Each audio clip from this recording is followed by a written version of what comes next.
부모님을 하나님의 말씀대로 공경하지 못하는 그런 죄를 또 지은 것 같네요.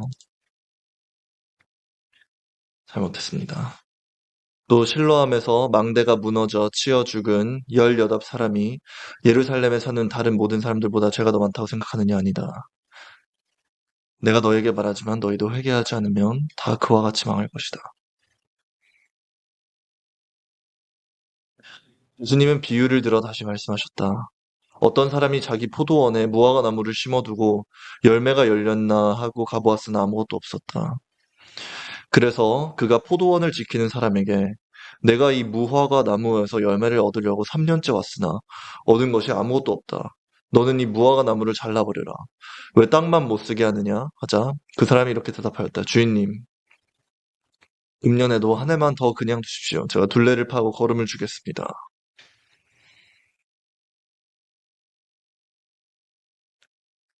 이듬해라도 열매를 맺으면 좋지 않겠습니까? 그렇게 하고서도 끝내 열매를 맺지 못하면 그때 가서 잘라버리시오.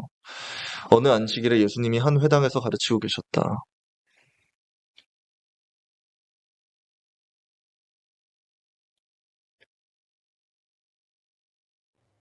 그곳에는 18년 동안 귀신 들려 불구의 몸 된 어떤 여자가 있었는데 그녀는 허리가 꼬부라져 전혀 펴지 못하였다.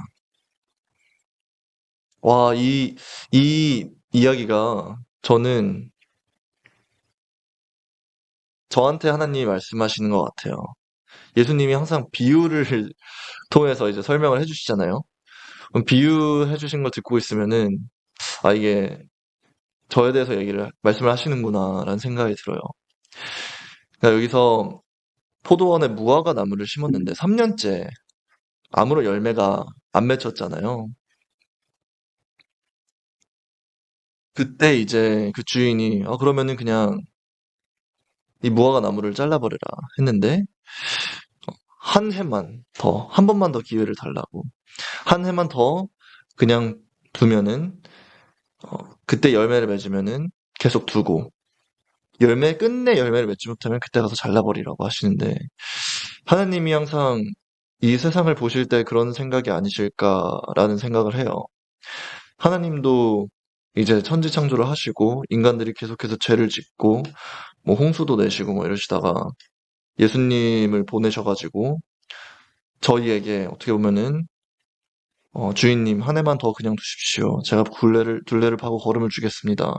하는 식으로 저희한테 한 번 더 죄를 회개하고 어, 하나님 품으로 다시 돌아갈 그런 기회가 주어지지 않았나 하는 생각을 저 혼자 해봅니다. 저 혼자 해보고 저는 그 가르침을 통해서 이때까지 제가 지금도 그렇고 전 계속해서 죄를 짓고 있어요. 인간이기 때문에 항상 마음이 타락해 있고 하지만 제가 살아온 지난 제 삶 속에서 잘못한 부분을 깨닫고 그 부분을 회개하고 그리고 앞으로는 주님의 뜻을 계속 따라서 살고 싶다는 생각을 합니다. 그래서 이때까지는 열매를 못 맺은 무화과 나무 같았지만 앞으로의 제 삶 속에서는 한 번 더 기회를 주신 이 삶 속에서 정말 열매를 맺을 수 있는 그런 삶을 살고 싶습니다. 그래서 10절 어느 안식일에 예수님이 한 회당에서 가르치고 계셨다. 그때 그곳에는 18년 동안 귀신 들려 불구의 몸이 된 어떤 여자가 있었는데 그녀는 허리가 꼬부라져 전혀 펴지 못하였다. 예수님이 그 여자를 보시고 불러 여자야 너가 질병에서 해방되었다 하시고 그녀에게 손을 얹으시자 여자가 즉시 허리를 펴고 하나님을 찬양하였다. 할렐루야. 그러나 회당장은 예수님이 안식일에 병 고치는 것을 보고 화가 나서 군중들에게 일하는 날이 엿새가 있으니 그동안에 와서 병을 고치고 안식일에는 병을 고치지 마시오 하였다. 그때 예수님이 이 위선자들아 너희가 안식일에 외양간에서 소나 나귀를 풀어 끌고 가서 물을 먹이지 않느냐? 그렇다면 음,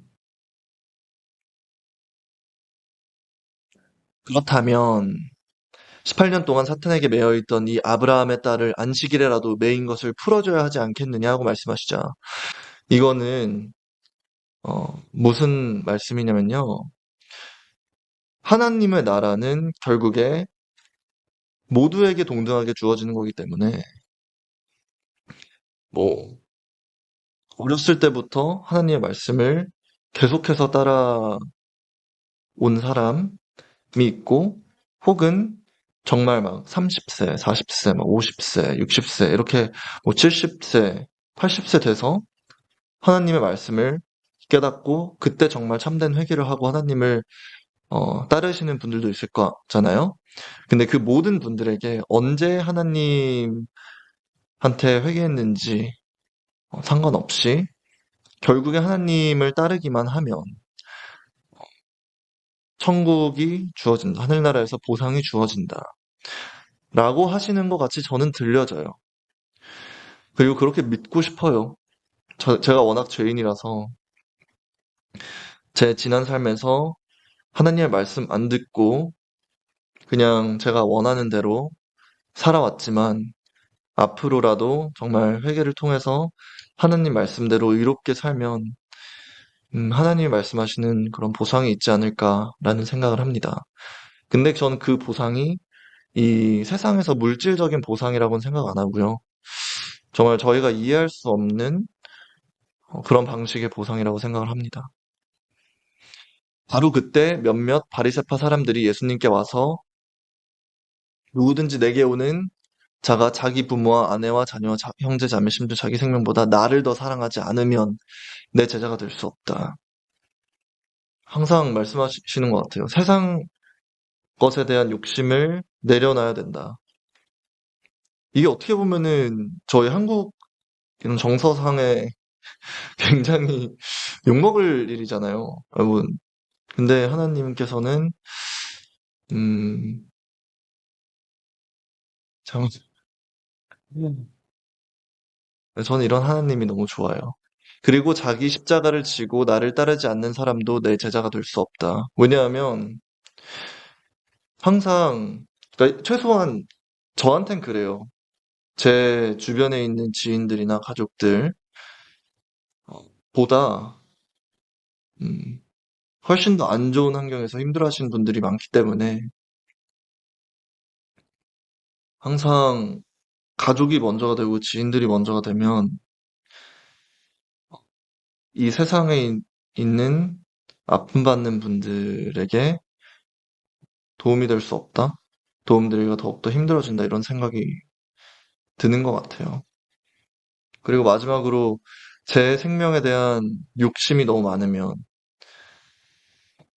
더 잘 살아야지, 뭐 더 부유하게 살아야지 이런 생각이 많으면 결국은 하나님이 원하시는 이웃들을 위해서 사는 삶, 하나님을 위해서 사는 삶이 힘들어지는 것 같아요.